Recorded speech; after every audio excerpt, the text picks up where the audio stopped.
Hello, I'm Chris Athanas. I'm a KMP developer with an issue with his mic stand.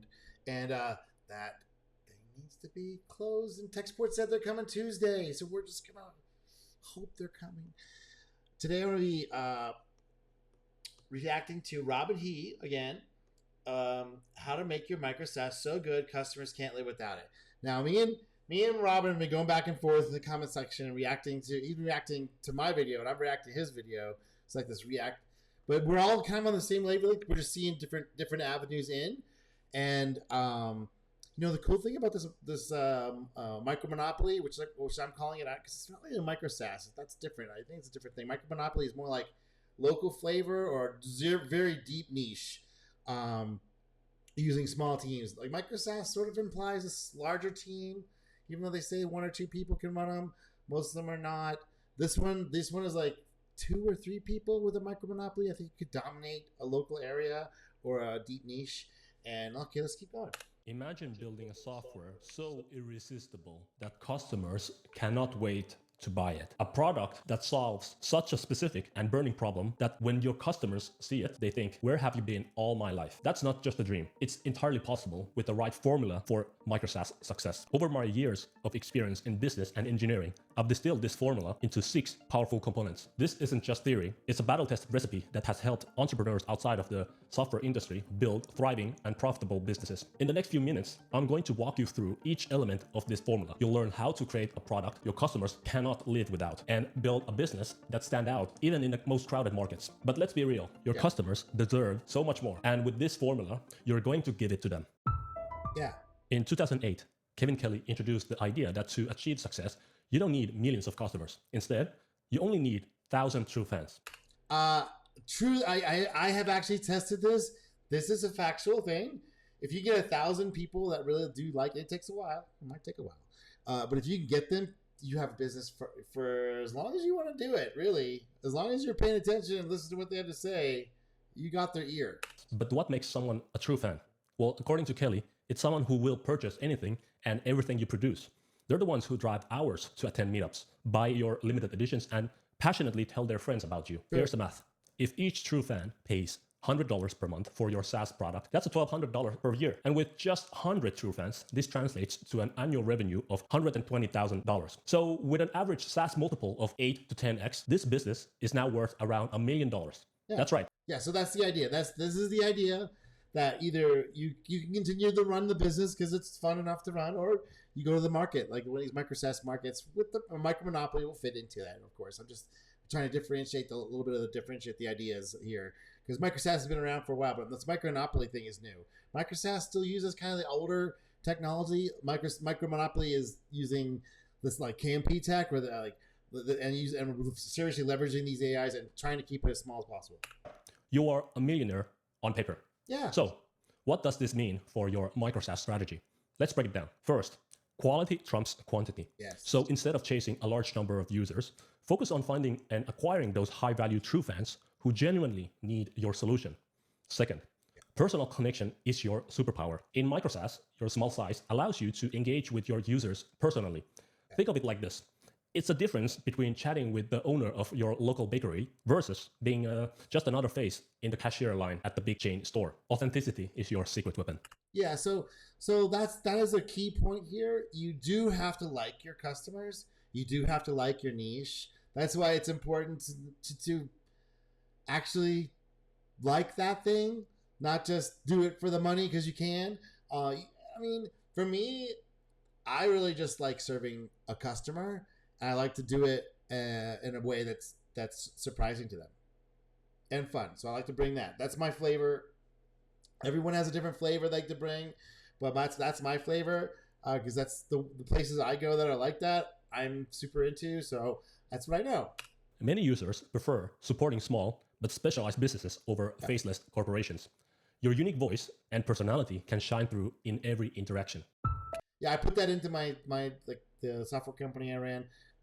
My first startup was called DigiFX, and this is before we knew any of these things. This is back in the late 90s, early 2000s.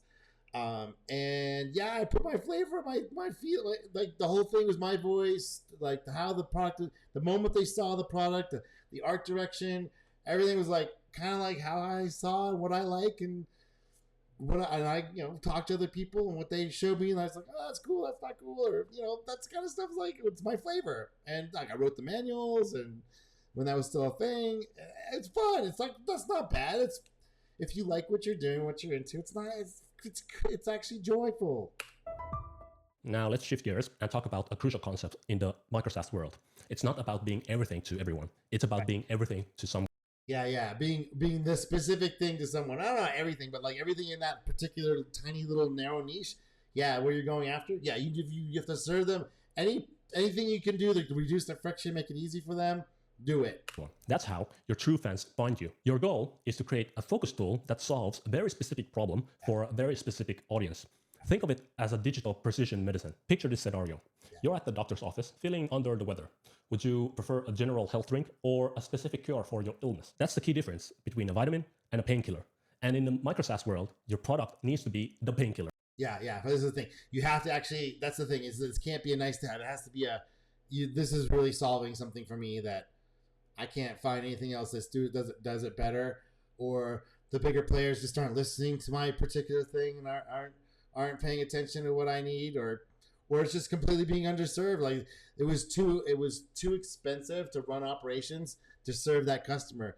But if your cost just got cut by 10x, maybe you can serve that customer now.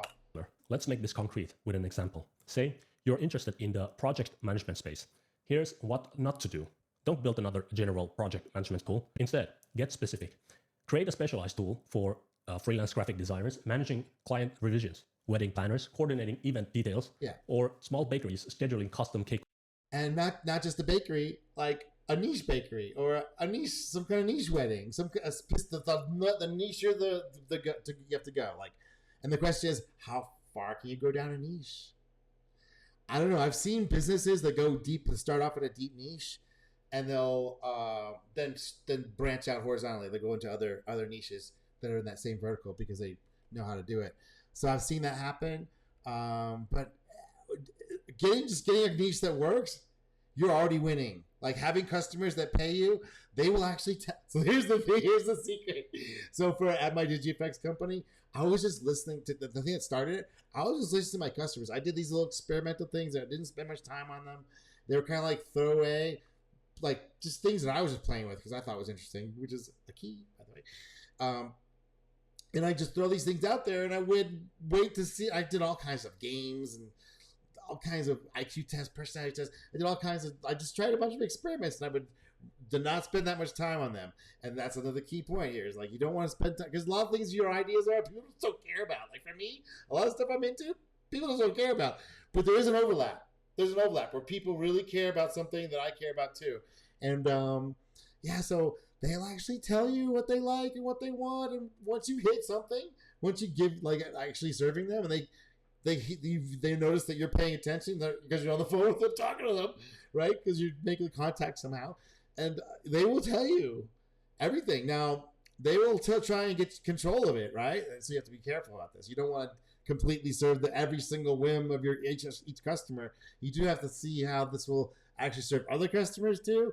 So that's why I've seen companies go off the rails. Like, no, you got to do this and then do this and do this and do this. It's like you're off in 15 different directions. But if it's something that you're here from like 3, 4, 5 customers, they're like, no, I want this thing over. Okay, then maybe you got something there, but not just one.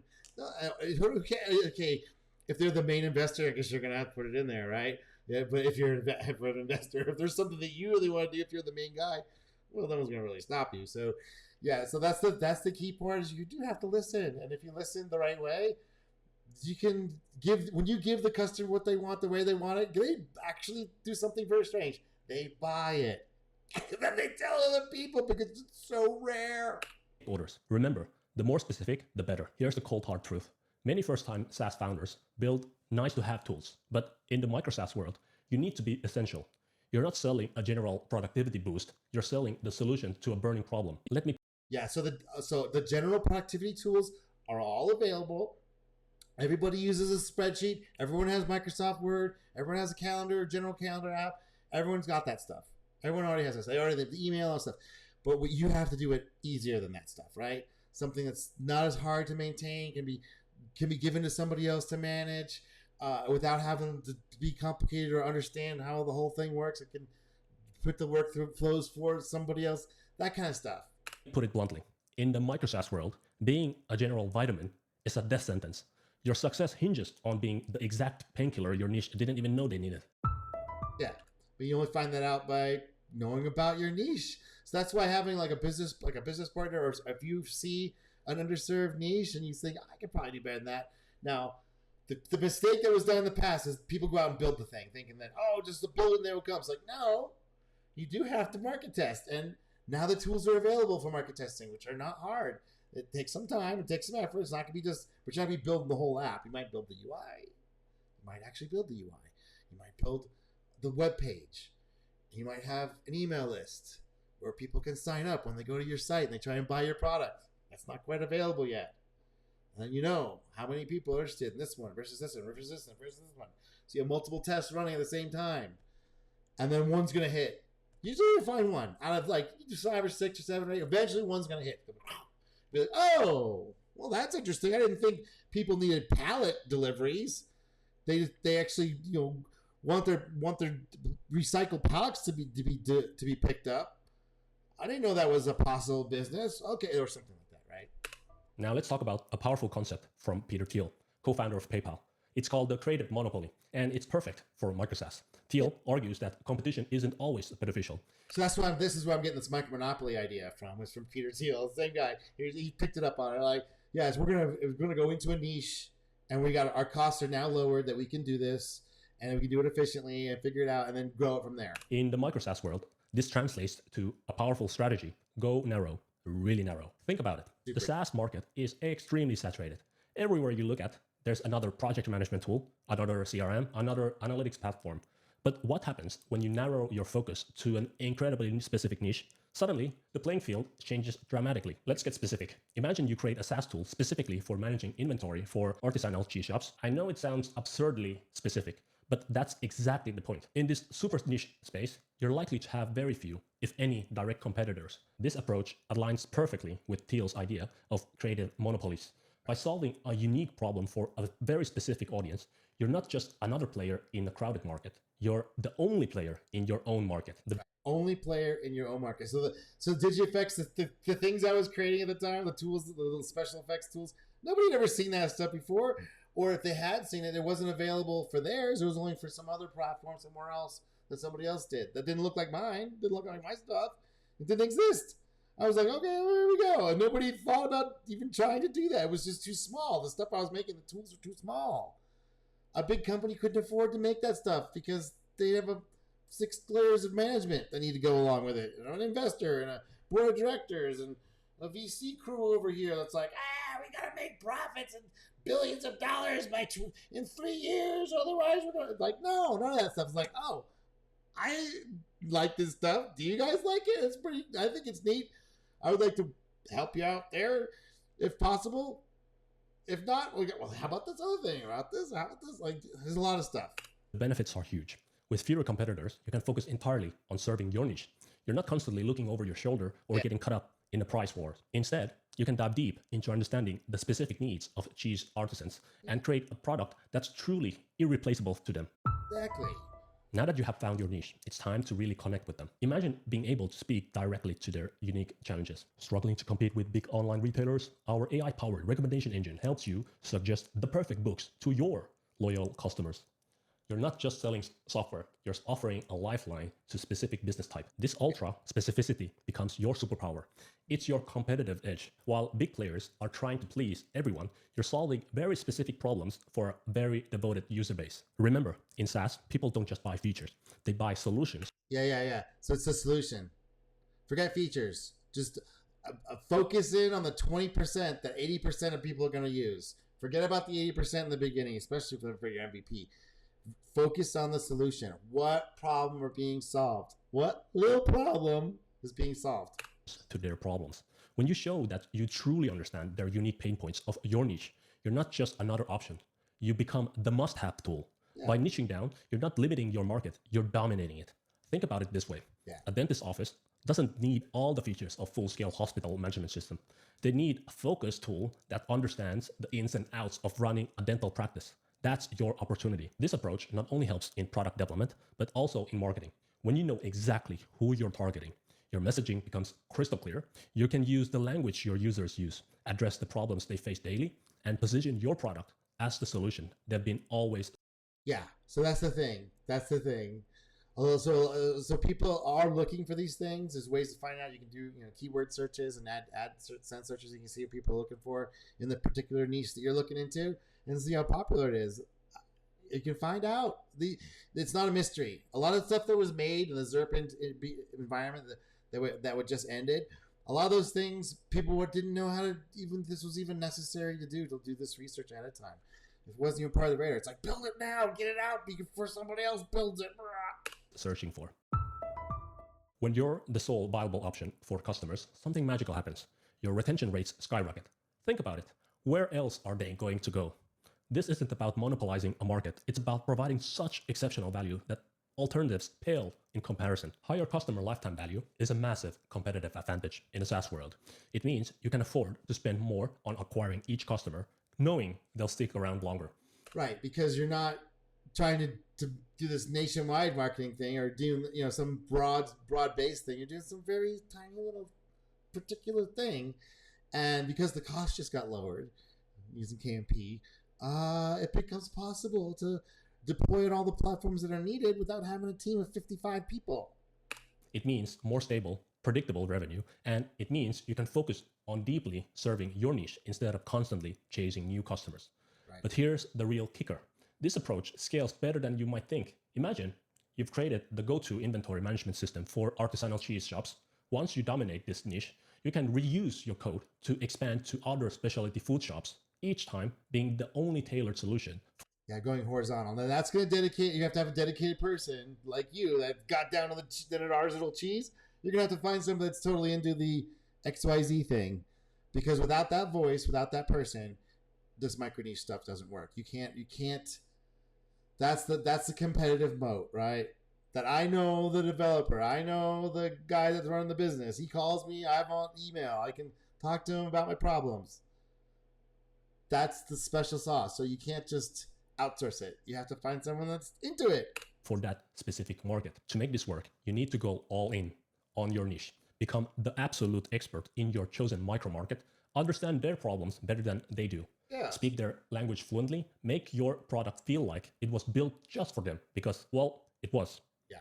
Remember, customers in niche markets are often willing to pay premium prices for solutions tailored specifically to their needs. They're not. Yeah, that's what I realized with doing that DigiFX. I eventually had to figure out the pricing model that worked so somebody gave me the advice that you can find the pricing model that fits. You don't have to pull it out of your ass, but you do have to maybe put some people off along the way, where you just increase your prices, like double your prices, then double them again, and double again, and wait till people start bitching and moaning, but still paying. But they start canceling. That's when it's like, okay, we went too far. But it's way more than you think, especially in these niches, because where are they going to go back to? Some other thing you've already identified as a piece of shit. It's like, I'm going to go back to that? No. They would pay the premium just for the fact that you're dealing with their stuff the way they want to be dealt with. Comparing you to generic alternatives because, well, there aren't any. Let's bring it all together with an example. You're building a Micro-SaaS for independent coffee shop owners to help them manage their inventory. Here where clarity becomes your superpower. Without clarity, you might be tempted to add features for large chains or try to cover every aspect of coffee management. But with clarity, you can focus solely on inventory management for small independent shops. This laser focus makes your copywriting, design, and advertising not just easier, but exponentially more effective. Imagine writing the landing page for your coffee shop inventory tool. With clarity, you're not just listing features, you're speaking directly to the independent cafe owners' pain points. Right. That's the thing. You're allowed to like address them, and they're like, it's so rare that this happens that people are blown away. They're like, oh my god, what do you mean? How do you know what I need so well? You're tired of throwing away expired milk or running out of beans mid-rush. Our tool helps independent coffee shops like yours to minimize waste and maximize profits. Yeah. You're not just trying to appeal to everyone. You're resonating deeply with your specific audience. When it comes to design, clarity. That's the moat. Because these big players will not do that. They can't. They can't.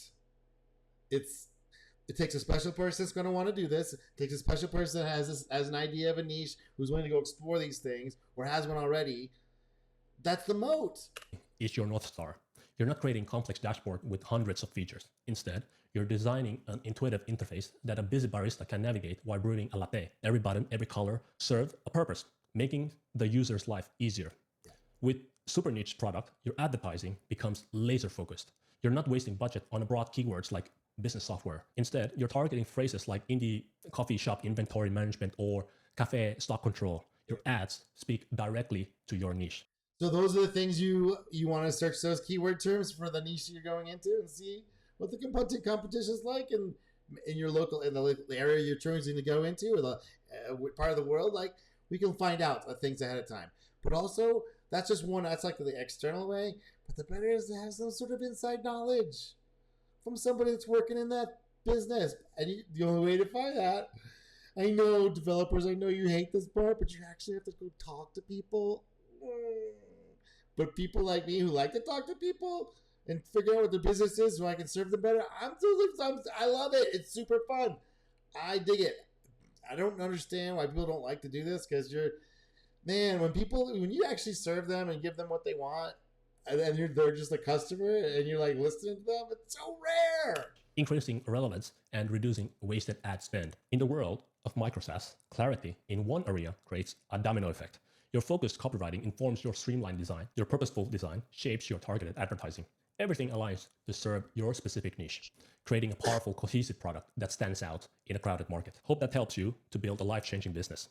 You can watch a video about great software reset here. He's right. Where all this stuff's about to be rewritten. The stuff that they have right now is garbage, and it's bad ideas to begin with. A lot of that stuff that they built on. So KMP, MicroMonopolies. Go over to Robin He, give him a like and subscribe, and I'll talk to you soon.